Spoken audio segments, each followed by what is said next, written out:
What's going on YouTube? We are back with some more Baldur's Gate 3 mod videos. This time we're taking a look at a subclass for the monk called the Path of the Eternal Cinder.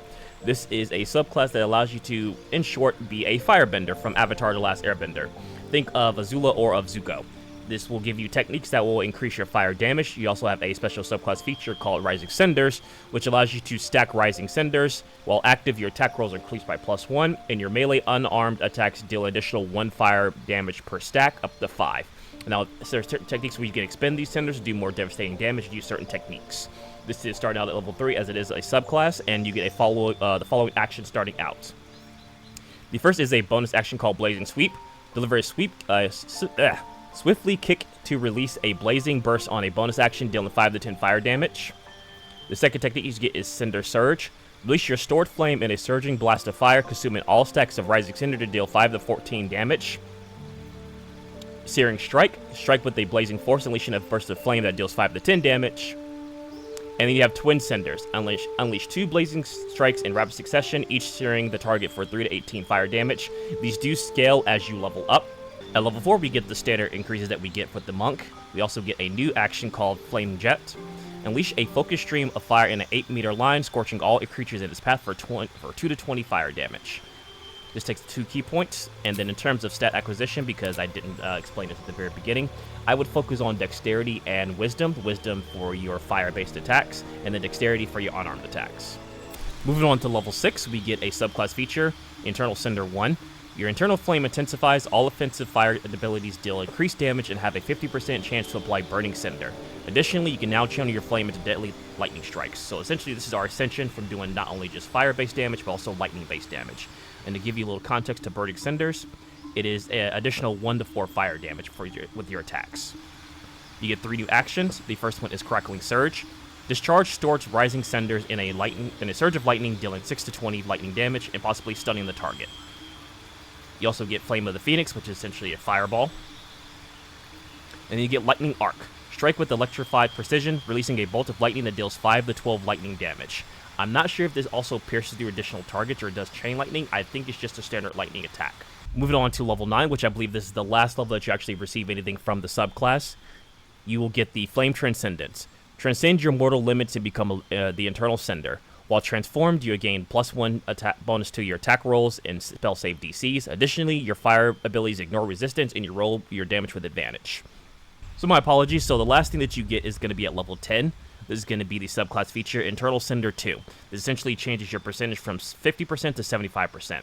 Now this class does go up to level 20, however, if you want anything specific from the subclass, then the last 3 things you get is at level 10. The rest of it is going to be your basic stuff that you get for the monk class. So if you wanted to multi-class into this character, I would say something maybe sorcerer or monk or even fighter would be really good. So before going into the combat scenario, I did want to talk about the gear that I'm going to be using. This is on the mod manager page. It's called the Fire Theme Set, Armory of Ashen Conflagration. Essentially gives you certain items that will help increase your flame damage. Now, obviously, if you want to use other items that are more focused on the monk, you can, but I just thought this kind of fit the theme of just abilities that will help with the overall fire damage potential that you have with the monk class. I'll go over and show off both gears that you can use that I feel like are really solid for this class.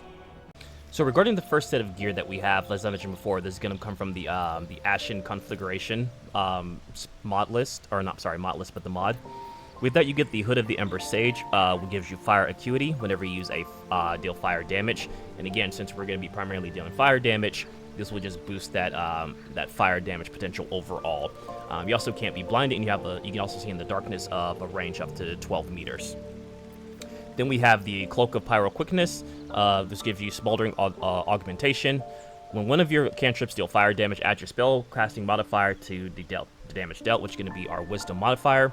And then you get the Fire Return Enhanced. When you deal fire damage from an attack spell, or attack or spell, you burn yourself and gain additional bonus action that round. So this will actually allow us to have additional bonus action, which if used to multi-class into Thief or something like that, you can do quite a bit of damage with the additional bonus actions, which allows you to do like the Flurry of Blows or just a regular unarmed action. So then after that, you get the Robes of Vengeful Phoenix. Once per combat, when hit points are reduced to 0, you rise from the ashes with 1 hit point, and you shield yourself with the Vengeful Flames, dealing 2 to 16 fire damage to all creatures within 3 meters. You also get the Blazing Aegis. While you have turns of heat, you feed off the flames, gaining additional armor class equal to your Constitution modifier. Your current bonus is 2. So if you wanted to increase your Constitution instead of, say, like your Dexterity, these robes will also be really good for that. Then you have the Flame Fitch Tusk. Whenever you deal fire damage, you gain 2 turns of heat. And then you get the extra flammable. Dealing fire damage will possibly burn your target. And then there's also extra dexterity score to 18. So if you wanted to just give, like, basically just free dexterity points, here you can have those gloves. And then here you have the Ember Threads, which you get the Searing Safeguard. You are aware that not everyone can harness dangerous effects like fire like you can. You use your connection to flames to shield allies within 9 meters from it. They become resistant to fire damage and cannot be burned. So if they're within proximity of you, you actually shield them from the flames, which is pretty cool. Then you get Kindling Stride. When you deal fire damage, your burning rage emits between you and your target, creating a 4-meter fire surface in both locations. From there, you get the Flame Sage Pendant. This is the heated healing. When an enemy takes burning damage within 6 meters of you, you regain hit points equal to your proficiency bonus. Right now, we get 6 hit points back. And then you get the Infernal Cleansing. When combat ends, fire within you calms, cleanses you of harmful effects of fire. These give you a +2 Constitution, and you get the Balming Blaze, which is down here. This allows you to consume your heat to heal yourself. You also get the Searing Signet, which is you're in the element. When you stand in a fire surface, you make all your attack rolls with advantage. So, as we mentioned earlier, I believe it is the Ember Threads, which allows you to stand in fire. This actually lets you take advantage of that. So this kind of all just like circles into just always doing that fire damage. The additional ring is actually not from the mod. It's from another mod called the Ring of Ashen Fist, which gives you a fireball to use once per long rest. But with the Ashen Conflagration, you get the Ember Brand. Now, initially, you aren't, as a monk, you are going to be able to use scimitars unless you actually spec into it. But with the monk class, you get this feature called Dedicated Weapon, which allows you to be proficient with any weapon that you have in your hand. So if you pop this, you'll be able to be proficient with the Ember Brand. And this gives you a couple of abilities. The first one is Cauterizing Cut. On a hit with a melee weapon, use a reaction to deal bonus fire damage equal to your proficiency bonus. And you get the Torrent Catalyst. Creatures hit with this weapon receive vulnerability to fire damage. So, even if they are resistant, you can strike them with that, and now they become vulnerable. You also get the Molten Mercenary. While your offhand is empty, the number needed to roll a critical hit is reduced to 4. Moreover, you gain an additional reaction per turn. So, with this armor setup, you do get bonus reactions and bonus actions. I know, sounds a little weird. But, you also get the Vortex of Flame, which lets you lash out at nearby foes with a Blazing Strike, Blazing Strike, making separate attack rolls against each target, possibly burning them. So you can do this per turn, so it's just a free bonus action, which is a pretty good amount of damage. Now, this is one build that you can go with, and the build I'm going to be using in regards to the video of the combat scenario, but I'll switch over to the other build. And so this is the second item build that you can go with if you want to focus more on the monk aspect of things. This is all coming from the phase equipment distribution, the monk. So this is the Mask of the Mind Barrier, Guarded Mind. At the start of each turn, your resolve bolsters your body. You gain a temporary hit points equal to your wisdom modifier. So, again, this is why I say the wisdom modifier would probably be the one you would pick for the monk. Next, you get the Drape of Stone Guardian. The thick fabric acts as the bulwark, helping absorb the brunt of attacks. While not wearing armor, you're immune to critical hits. So that's actually pretty strong, as you're already going to be. You're not going to be necessarily squishy, but being immune to critical hits is very, very strong. So I would say you can probably just opt that out for the Cloak of Pyro quickness if you want to have a little bit more protection. Next is the Vestment of the Ascended Fist. You get Master Unarmored Defense. Your Unarmored Defense is perfect, granting you additional +2 to your armor class. You get Reactive Strike, which allows you to expend a key point to release a stunning strike.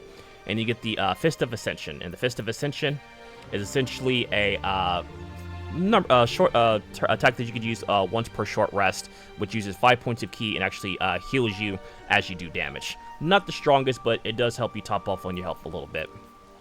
You get the Gloves of the Iron Fist. These gloves channel your martial prowess, transforming your strikes into weapons of iron. Your unarmored strikes bring to the force of hammered iron, dealing 1 to 10 bludgeoning damage once per attack. You also get Reeling Impact, which your strikes deliver a punishing impact. When you hit a creature with an unarmored attack, they must succeed a strength saving throw, or the impact sends them reeling. Reeling means they get pushed back. And you get advantage on strength saving throws and checks. You get the Boots of the Charging Tiger. You get Tiger Rush. Your channel the fierce momentum of a tiger's charge. At the start of combat, the wearer gains momentum equal to their wisdom modifier. And then you also get Dance of the Predator. After killing your creature, your movement speed is increased by 15 meters. Or, I'm sorry, 15%. In terms of the necklace, you get the Pearl of the Coral Throne. Essentially, it gives you a +2 bonus to melee spell attack rolls and spell DCs, and you also get the bonus action of the Key Restoration, which just restores your key points once per, I believe, long rest. And then we get the Ring of the Weaving Hummingbird, the Hummingbird's Precision. You can, when you use Flurry of Blows, gain an additional 1d4 bonus to attack rolls for the rest of your turn. So this is simply that you initiate with, and then you can use your regular strikes. And then we talked about this earlier, was the Ring of the Ashen Fist, which just gives you Fireball. And in terms of the weapon, we get the the Staff of Striking. It's just a standard staff, which gives you 2 actions, the Forceful Blows and the Topple. Forceful Blows allows you to add force damage to your attacks. And then we also get the ranged ability, I'm sorry, not the ranged ability, but the crossbow, the light crossbow, Steady Striker. Improve critical hits. The number you need to roll a critical hit while attack is reduced by 1. This effect can stack, and then you get Zen Focus. You gain a +1 to initiative rolls, and then a +2 weapon enchantment. So you can mix and match a lot of these. I would say personally, I like the aspect of wearing the Ashen Conflagration, I think is how you pronounce it. Because it just kind of deals a little bit more damage, kind of fitting the theme of being a firebender.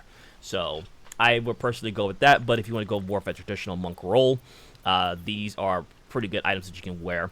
So we're going to go show a combat scenario with the first item set that I showcased, just because I feel like it's a little bit more themed with the firebender. Hopefully you guys enjoyed the video, and I do want to leave you with a question. For future videos, do you want me to go through the entire level up process, even though there isn't abilities for certain subclasses, or would you rather me cut like I did in this video, to where I only show the level where you actually get something from the subclass?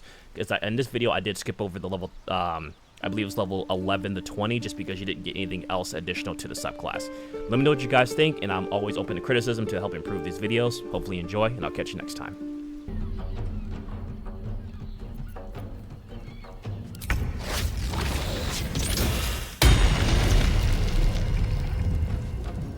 What path lies before me?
to bear.